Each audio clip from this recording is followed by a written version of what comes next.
구원받은 성도에게는 분명한 영적인 싸움이 있습니다. 그 말은 우리에게 영적인 분명한 대적이 있다는 거죠. 불신자들은 거의 잘 못 알고 있고 거의 인정하지 않습니다만은 오늘 성경의 본문에도 보니까 마귀이란 단어가 나왔습니다. 마귀의 관계를 능히 대적하기 위하여 그랬죠. 그래서 마귀 다른 말로 하면은 사탄인데요. 우리는 마귀의 소원을 잘 알고 있습니다. 첫 번째로는 교회 가지 말라는 거죠. 오늘 귀한 가족들이 또 아버님 장례식을 맞이해서 같이 참여하게 되는데요. 왜 교회 가지 말라고 합니까? 교회는 저 절간하고 다릅니다. 우상 성기는 일방, 저 귀신 성기는 그 신전들하고 다릅니다. 교회는 다른 것을 말하는 게 아니고 복음을 전하는 곳입니다. 또 복음의 빛을 비추는 그런 현장이기 때문에 교회 가지 마라. 이게 사단의 첫 번째 소원입니다. 두 번째, 교회 가더라도 복음 받지 마라. 또 예배 드리더라도 은혜 받지 마라. 이게 사단의 두 번째 소원입니다. 친구 따라 교회 갈 수 있습니다. 가족들 따라 교회 올 수 있습니다. 교회 와서 앉아 있다고 해서 모든 사람이 다 하나님의 음성을 듣고 하나님의 말씀을 받고 마음문을 열고 복음 듣는 건 아니거든요. 하나님이 예배해 놓으신 영생을 주기로 작정된 사람들만이 복음이 깨달아지고 예수를 영접할 수 있기 때문에 사단은 교회는 갔다 할지라도 어떻게 하든지 이 정확한 복음 듣지 못하도록 또 예배는 드리고 있지만 그 속에서 하나님의 음성을 듣지 못하도록 끊임없이 방해합니다. 그래서 많은 사람들이 교회 다녀봤다고 해요. 여러분 현장에 전도로 가보세요. 물어보면 전에 교회 다녀봐 친구 따라서 여름 성경학교 가봤고 또 뭐 추수감사절, 부활절 가봤고 성탄절날 옛날에 사탕인가 그래서 따라가봤고 다녀봤지만 실제로 교회에 와서도 복음 듣지 못하고 예배의 축복을 누리지 못한 사람들 너무나 많이 있습니다. 세 번째, 혹시나 은혜를 받는다 할지라도 기도하지 마라. 기도하면은 놀라운 영적 세계가 열리기 때문에 기도하지 마라. 이게 사단의 네 번째 소원입니다.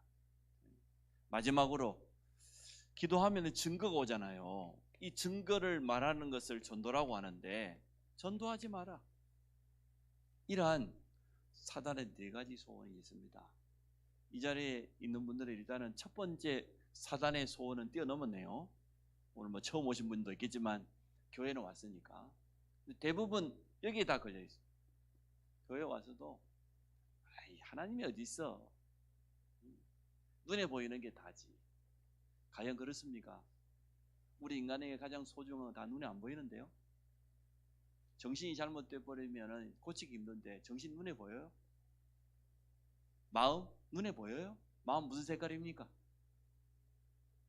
우리의 영혼이 있는데 영혼이 눈에 보입니까? 가장 소중한 것들 하나님 눈에 보이지 않겠어요? 우리 몸에 있는 장기 중에서 눈에 보이는 손가락이 하나 끊어졌다고 해서 죽지 않아요. 생명에 전혀 지장 없어요. 미안하지만 무릎 밑에 다 절단돼도 안 죽어요.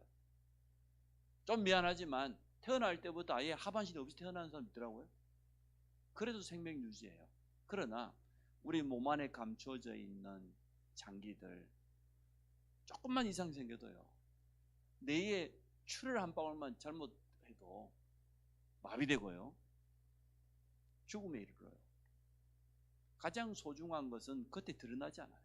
감춰져 있어요. 하물며 우리 인간에게는 생명이라 할 수 있는 영혼이 있는데 우리의 정신세계가 있는데 마음이 있는데 많은 사람들이 눈에 보이지 않는다고 해서 잘 모르고 살아갑니다. 하나님은 분명히 살아계십니다. 하나님은 우리 생명의 주인 되십니다. 그 하나님을 만나는 것을 복음이라고 해요. 그 하나님 만나는 길이 예수 그리스도입니다.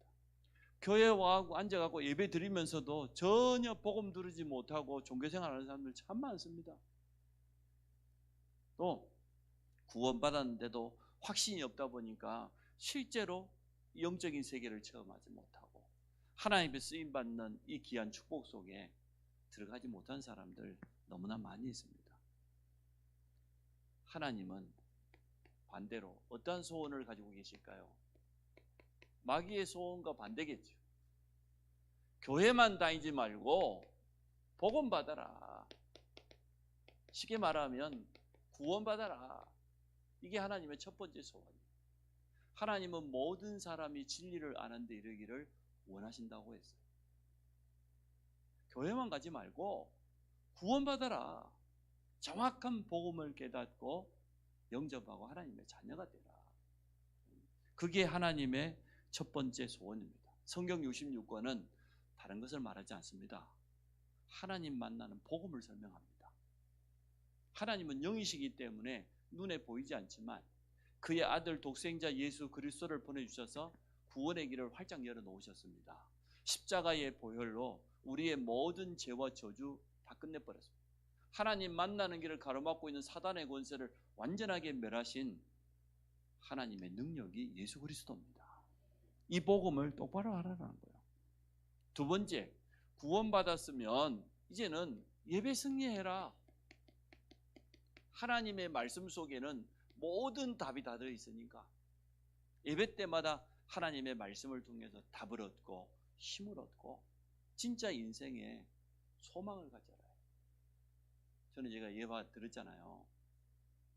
친구 2명이 이제 요즘처럼 뭐 밤예배 있는 것 같아요. 주일 예배 밤예배가 있으니까요. 둘이 술 마시러 가기로 약속을 했어요. 두 친구가 만났어. 술집을 향해 둘이 걸어가고 있는데 옛날에는 예배당에서 예배 시간 전에 종을 쳤거든요. 예배당 종소리가 들려오는 거예요. 그러니까 한 친구는 자기가 어렸을 때 교회 다녔던 경험이 있기 때문에 나 오늘 술집 가지 않고 예배당 가겠다. 근데 옆에 있는 친구는 아니 난 교회 안 간다. 난 술 먹으러 가겠다. 그렇게 둘이 헤어졌습니다. 시간이 10년, 20년 오랜 시간이 지나갔습니다. 그날 예배당을 찾아갔던 그 친구는 자기 인생을 완전 회개했어요. 터닝 포인트, 인생의 전환점 맞았어요. 말씀을 받고 예배드리는 가운데 얼마나 은혜를 받았던지 내 방탕하는 이 삶을 내가 바꿔야 되겠다. 내가 타락하고 술집만 찾아다니고 자기 인생을 완전 갱신해버렸어요. 새로운 삶이 되었어요. 그런데 그날 술집에 찾아갔던 이 친구는 인생이 나락으로 떨어져가지고 계속 원망하고 낙심하고 범죄 저지르고 결국 어떻게 됐냐? 감옥에 들어갔는데요. 사형수 자기 사형 날짜가 되었습니다. 신문이 배달되어 왔어요. 자기가 사형당하는 그날 보니까 미국의 대통령 취임식이라. 근데 그 대통령이 누구냐? 그날 같이 술집에 향하여 걸어가던 친구, 술집 안 가고 예배당 갔던 그 친구는 자기 사형당하는 날 미국 대통령 취임을 하고 자기는 사형당하고 실제 있는 이야기입니다. 무조건 교회만 간다고 해서 성공하고 대통령이 된다 그 말은 아니에요. 그러나 많은 사람들이 정말로 하나님을 만나게 되면 인생의 새로운 시작이 됩니다. 여러분 인생에 언제 진짜 새로운 전환점이 됐습니까? 저는 예수를 영접하고 하나님 만나기 전에는 내 인생에 진짜 소망이 없었어요.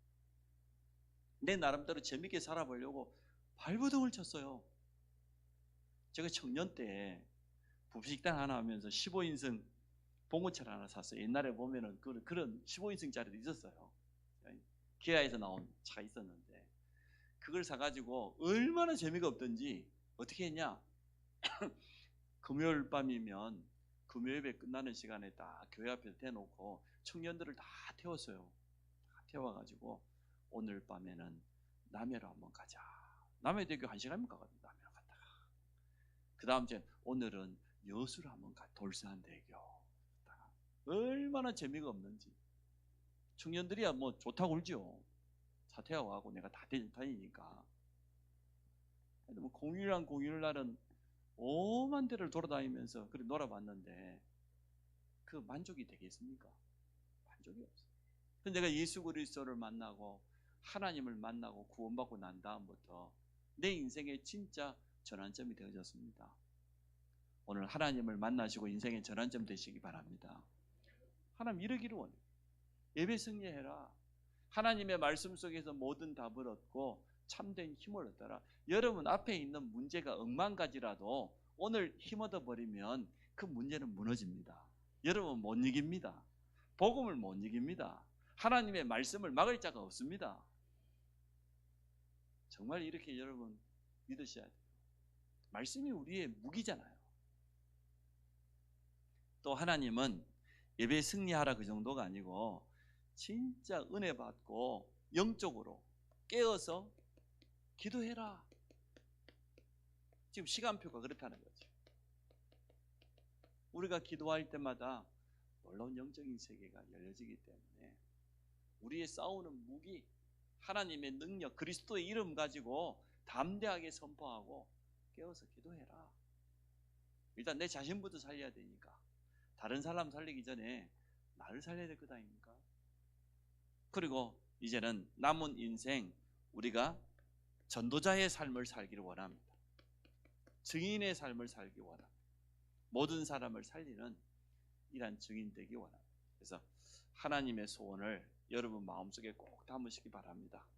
나는 이제 구원받은 하나님의 자녀가 맞기 때문에 예배 때 모든 답을 다 얻는다. 깨어서 기도로 힘을 얻고 그리고 전도자의 삶을 사는 이러한 축복을 누리시기 바랍니다. 하나님의 전신갑주 이란 제목으로 말씀을 전합니다. 첫 번째, 오늘 그냥 번호를 쓰지 않고요. 이 지금 바울이 에베소 6장에는 그때 로마의 정규 군인이 전투하러 나아갈 때 그 전투 복장을 그대로 묘사했어요. 우리도 군인이 전쟁터에 나가면은 그냥 나가지 않잖아요. 헬멧 쓰고 군복 입고 탄창 차고 그리고 총 들고 워카 신고 그러고 가잖아요. 군인이 그냥 아무 옷이나 입고 갑니까? 철모도 안 쓰고 그러면 갑니까? 아니 무기가 있어야지 말이에요. 소총도 안 들고 전쟁터에 그러면 나가겠어요. 보병이라 할지라도. 그래서 그 시대에 로마의 정규 군인이 전쟁터에 나갈 때 그 복장을 그대로 묘사했어요. 지금 현대 군인하고 똑같죠? 첫째 뭐냐? 머리에는 투구를 썼습니다. 근데 이 머리에 투구가 뭐냐? 구원의 투구입니다.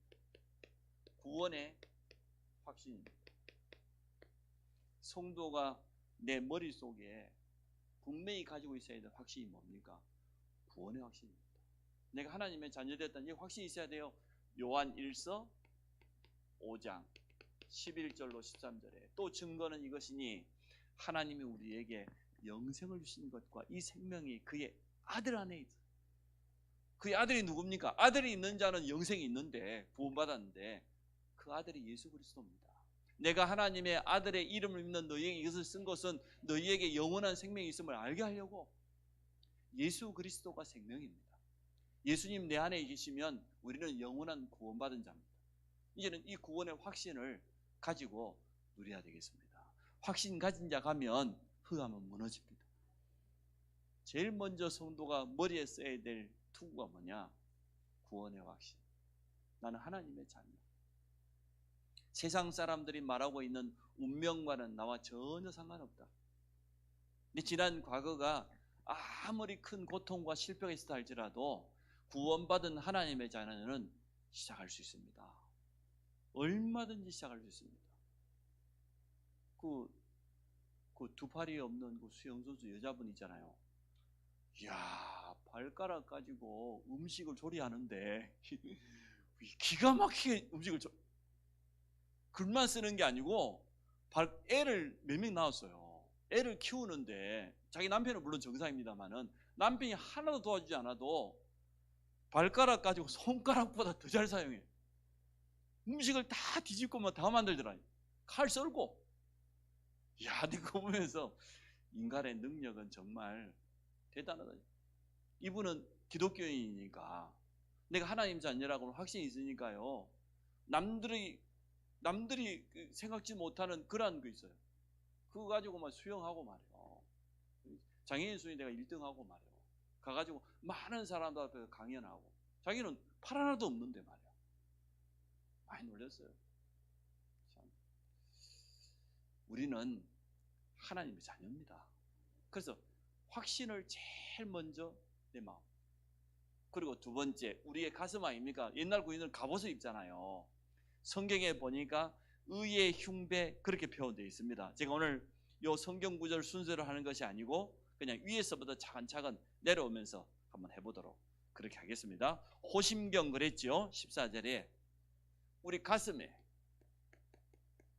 옛날로 말하면 갑옷을 입어야 되는데 의의 호심경. 그러면 이 의란 말은 뭡니까?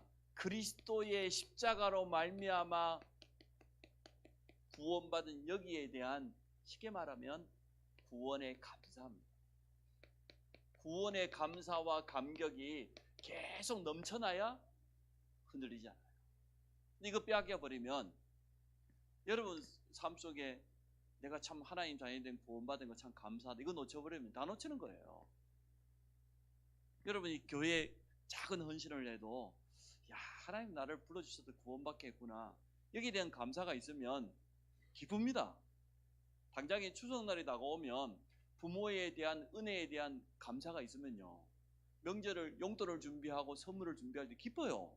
그걸 들고 가서 감사해요. 근데 부모의 은혜에 대한 감사가 없는 사람은요 명절 다가오면 부담되죠. 안 가고 싶죠. 안 가고 싶은 분 자수하시기 바랍니다. 감사가 있는 사람은 달라요. 그렇지 않습니까? 아니, 어버이의 은혜에 대한 감사가 있는 사람은 명절에 기다리잖아요. 이번에 또 가서 참 우리 가족들 어떻게 또 하나 되고 효도하고 복음 전하고 이게 있잖아요. 우리가 하나님이 내게 주신 구원에 대한 감사와 감격이 있으면 사단이 틈타지를 못해요. 그런데 이게 없으면 사단이 막 틈탑니다. 여러분 감사를 놓치지 마시기 바랍니다. 감사 속에서 모든 것을 여러분 하시기를 바랍니다. 하나님은 우리에게 이것을 틀림없이 원하고 있습니다. 성도의 감사는 신앙 고백이기도 하면서도 능력입니다. 구원의 감사가 있는 성도에게는 지속적인 성령의 역사가 따라오기 때문에 그래요. 그래서 감사는 능력이다. 발걸음에는 계속해서 생명운동이 일어날 수밖에 없죠. 감사가 있는 성도를 넘어뜨리지 않습니다. 머리에는 확신 가지고 있지. 가슴 속에는 분명한 감사가 있기 때문에 그렇습니다. 세 번째, 이제는 우리가 싸움을 해야 되죠. 싸움을 해야 되기 때문에 두 손입니다. 두 팔입니다. 보통 한국 사람들은 오른손을 많이 쓰겠죠. 그래서 이제 오른손이라고 표현해 볼게요. 오른손에는 무기를 들었습니다. 왼손에는 방패를 들었습니다. 옛날 군인은 무기가 뭐 창이나 칼이나 그러겠죠. 그리고 방패 있잖아요. 그럼 이 무기가 뭐냐? 하나님의 말씀. 이게 무기예요. 그래서 우리가 성경 말씀을 자꾸 암송하고 기억하고 하는 게 참 중요합니다. 중요할 때마다 그 말씀이 내게 딱 떠오르면요 얼마나 힘이 납니까? 시편 119편은 하나님의 말씀에 대해서 기록했고 성경 구절 가운데 제일 긴 장이거든요. 쉽게 말하면 말씀장이라고 표현할 수도 있는데 하나님의 말씀은 성도의 무기입니다. 성령의 검 곧 하나님의 말씀이다. 근데 이 방패는 뭡니까? 믿음의 방패라고 그랬어요. 믿음 가지고 모든 불신앙, 특히 사단이 쏘는 화살을 불화살이라고 표현했는데 그 불화살의 이름이 뭐냐? 그게 불신앙이거든요. 불신앙을 믿음으로 막을 수 있을 거 아닙니까? 전쟁터에 나가는 옛날 군인이 화살이 날아오면 방패로 막아야 될 거 아니에요? 창을 찌르면 막아야 될 거 아니잖아요. 성도가 가지고 있는 방패, 믿음의 방패입니다. 성도의 무기, 성령의 검, 하나님의 말씀입니다. 자, 허리에는 띠를 띠었습니다. 근데 이 띠가 뭐냐? 언약의 띠예요. 하나님이 내게 주시는 언약으로 띠를 띠어야 돼. 가장 먼저는 내 개인을 향한 하나님의 언약이 있습니다. 영원한 언약 예수 그리스도, 성취될 언약 세계복음화, 한 해의 언약 세 가지 뜰에 있는 성전의 복, 한 주의 언약 성도의 싸우는 무기, 매주마다 강단을 통해 나오는 언약, 매년마다 교회 전 성도들이 한 방향으로 갈 수 있는 원단 메시지, 그리고 내 평생의 언약 예수 그리스도와 세계복음. 이 언약의 띠를 분명히 띠고 있으면 흔들리지 않습니다. 한 가지 더, 신발이지요. 전투화지요. 우리의 영적인 전투화는 뭡니까? 평안의 복음으로 신발을 신고 복음 안에 있는 참된 평안이 내게 넘쳐나야 돼.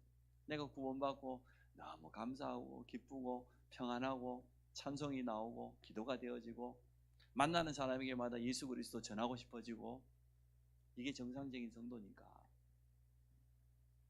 평안해야 돼요. 편안하고 평안은 다릅니다. 티코 타다가 아반떼 타면 편안해요. 평안한 건 아니에요. 아반떼 타다가 제네시스 타면 더 편안해요. 그러나 그건 평안은 아니에요. 육신적인 더 넓은 집을 살면 편안하겠죠. 월세 살다가 전세 가면 좋겠죠. 전세 살다가 자가를 하나 얻었다 얼마나 좋겠습니까? 아니 18평 살다가 한 40평 이사 가봐요. 얼마나 편안하겠어요. 평안은 아니에요. 평안은 뭡니까? 아무것도 없어도 돼요. 그렇죠? 내 소유와 상관없어. 내 눈앞에 있는 현실과 상관없어. 내 지금 현재 처지와 현실과 상관없어. 하나님이 위에서부터 부어주시는 그 능력, 그 힘이기 때문에 이 평안의 복음의 신발을 신고, 여러분 쉽게 말해 이건 현장이지요. 현장에 나가면 영적 싸움에 승리하게 되는 겁니다. 그때 로마 군인의 모습 상상이 되지요. 머리에는 투구를 썼는데 구원의 확신, 가슴에는 갑옷을 입었는데 구원의 감사와 감격, 한 손에는 무기를 들었는데 하나님의 말씀, 성령의 검, 무엇이든지 이기는 성령의 검. 철로역정 여러분 읽어보셨죠? 철로역정에 보면은 그렇게 되어 있습니다. 이 기독도가 천국을 향해서 가는 게 말 그대로 철로역정이잖아요. 천국 가는 길인데, 구원받고 천국 가는 길에 가보니까 어느 집에 어느 성 앞에 가보니까 말이에요, 양쪽에 어마어마한 사자 2마리가 문 양쪽에 딱 있는데요, 막 으르렁거리고 막 달려서 기다리고 있는 거예요. 자기가 한 발 앞서가면은 막 쫓아오려고. 이래가지고 성도가 그 문이 저 문에 들어가야 되겠는데, 문 앞에 가까이 가는 순간 양쪽에서 막 사자가 으르렁 달려서 얼마나 무섭던지. 도망갔다가 또 눈치 봤다 쫓아왔다 또 도망갔다가. 근데 가만히 보니까 사람이 눈치가 생겼어. 문이 어마어마하게 큰데 이 사자들이 쇠사슬에 묶여 있어. 묶여 있는데 한가운데로만, 문 한가운데로만 가면 사자 2개가 못 만나. 그럼 자기가 지나갈 수 있다는 거잖아요. 눈치를 챘어요. 눈 딱 감고 지나간 거예요. 많은 성도들이 그리 속습니다. 말씀 따라서 그냥 직진하면 가면 되는데 으르렁거리는 사자 보고 그거 쳐다보다가 길을 놓쳐버려요. 또 어디 성에 도착하니까 천사가 말이야, 너무 고생했다고 좀 쉬었다 가라고. 성령의 방 가봤더니 막 성령의 불이 막 활활 타오르는 거예요. 막 보니까 막. 근데 그 옆에는 보니까 못된 마귀 쫄개들이 와가지고 그 불을 끌려고 막 물을 계속 갖다 붓는 겁니다. 아니 근데 불이 안 꺼져. 이상하게 안 꺼져. 그 이제 자기를 안내하는 천사가 물어, 어떻게 저렇게 물을 갖다 쏟아붓는데 저 불이 안 꺼지냐. 이리 와봐라. 숨겨진 부분이 있다. 그 방 뒤쪽으로 요리 돌아가 보니까요, 방 뒤에서는 천사들이 그 성령의 기름을 끊임없이 갖다가 쏟아붓는 거예요. 지금 여러분 기름 타는데 물 부으면 그거 꺼집니까? 안 꺼지거든요. 근데 눈에 보이게는 사단의 쫄개들이 물을 붓고 있지만 보이지 않는 데는 지금 하나님의 주의 천사를 보내 성령의 기름을 갖다가 끊임없이, 여러분 믿습니까? 그냥 안 보고 사는 게 나아. 우리가 보는 것 때문에 많이 속아. 엉뚱한 것만 보고 말이야. 보이지 않는 영적인 세계를 봐야지. 영안이 열리시기를 주의 이름으로 축원합니다. 얼마나 힘이 나는지, 또 힘을 얻어가지고 또 그렇습니다. 우리가 영적 싸움이에요. 정사와 권세와 이 어둠의 세상 주관자들과 악한 영들, 우리의 싸움은 영적 싸움이기 때문에 하나님의 전신갑주를 입으시기를 주의 이름으로 축원합니다. 그러면 됩니다. 맞지 않습니까? 근데 이것만 가지고 안 돼요. 결론 한 가지가 더 있어요. 오늘 18절을 보십시오. 모든 기도와 간구를 하되 항상 성령 안에서 기도하고 이를 위하여 깨어 구하기를 항상 힘쓰며 여러 성도를 위하여 구하라. 그러면 또 뭐라고 합니까? 나를 위하여 구할 것은 내게 말씀을 주사 나로 입을 열어 복음의 비밀을 담대히 알리게 하옵소서 할 것이니. 20절에 왜 그런지 말했죠. 이 일에 의하여 내가 쇠사슬에 매인 사신이 된 것은 나로 이 일에 당연히 할 말을 담대히 하게 하려 하십니다. 에베소서를 옥중서신이라고 그래요. 감옥 안에서 쓴 편지예요. 서신은 편지잖아요. 빌립보서, 골로새 전부 옥중서신. 바울이 감옥 안에서 쓴 편지예요. 그래 지금 바울이 감옥 안에서 지금 우리에게 이렇게 지금 편지를 쓰고 있는 겁니다. 우리의 싸움은 영적 싸움이다. 아무리 감정 싸움, 말싸움 해봐야 아무 도움 안 된다. 그래서 하나님의 전신갑주를 입고 정사와 권세와 이 어둠의 세상 주관자들과 하늘의 악한 영들 영적 싸움을 해라. 내가 지금 감옥 안에 매여 있다. 복음 전하는 것 때문에. 마지막으로 모든 기도와 간구를 하되 성령 안에서 기도하고 이를 위하여 깨어 구하기를 항상 힘쓰며 여러 성도를 위하여 구하라. 군인이 적진 한가운데 전쟁터에 가면서 무전기가 없으면 어떻게 돼요? 아니 본부하고 소통을 해야. 요즘은 뭐 드론이 위에 떠가지고 말이요, 무인기가 위에 떠가지고 다 보고 있다잖아요. 적군이 어디에 오는지, 전차가 몇 대 오는지 말이요, 다 알고 있다잖아요. 아니 그 본부하고 무전기 소통이 돼야 어디로 가야 적을 만나고 어디로 가야 적을 피하고 다 할 거 아니에요. 맞잖아요. 그냥 무조건 무장만 해가지고 적진에 들어간다고 전쟁이 되는 건 아닙니다. 본부와 끊임없이 소통해요. 그걸 우리는 뭐라고 그러냐? 기도라고 그래요. 기도와 간구로 하나님과 끊임없이 소통해야 돼요. 그래야 전쟁터에 나가는 군인이 싸울 수 있을 것 아닙니까? 안 되면 후퇴해야죠. 근데 아무런 정보도 없으면, 지금 전쟁은 정보전입니다. 우크라이나가 사실 러시아하고 사실은 군사력 가지고 비교가 되겠습니까? 군인 숫자도 그렇지만, 전 세계 1위가 미국이고 2위가 러시아인데 우크라이나는 몇 위쯤 될 것 같아요? 한 30위나 40위 되겠죠. 게임이 안 되는 거예요. 근데 왜 우크라이나 지금까지 잘 버티고 있습니까? 전 세계 모든 사람들이 우크라이나 정보를 다 갖다 주죠. 지금 말이에요. 테슬라 저 회장부터 해가지고 인터넷 다 풀어버렸잖아요. 우크라이나를 마음껏 쓰라고. 우리가 위성으로 인터넷 줄 테니까 어디서든 서로 정보 통할 수 있도록 마음껏. 무전기 필요 없어요. 전부 도와주잖아요. 모든 나라의 전문가들이 러시아에 대한 모든 정보를 위성으로 찾아가지고 우크라이나에 다 제공해 준다니까요. 그러니까 지금까지 버틴 거예요. 1년을 넘게. 군사력 가지고 택도 없어요. 놀라운 일이요. 그만큼 정보가 중요한데 하나님이 우리에게 영적인 힘 주셔야 됩니다. 하나님 우리에게 영적인 지혜 주셔야 됩니다. 그 영적 정보를 무시기도를 통하여 하나님과 소통해야 됩니다. 끊임없이. 이게 하나님의 전신갑주입니다.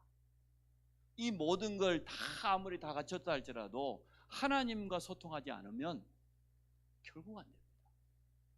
영적 싸움을 진두지휘하는 분은 우리 주 예수 그리스도께 되기 때문에 그리스도께 간구하고 그 힘과 지혜를 여러분 얻으시기 바랍니다. 우리 한영숙 장로님 나오셔서 기도하심으로 이어서 바로 우리 고 김순관님 1호 예배를 시작하도록 그렇게 하겠습니다.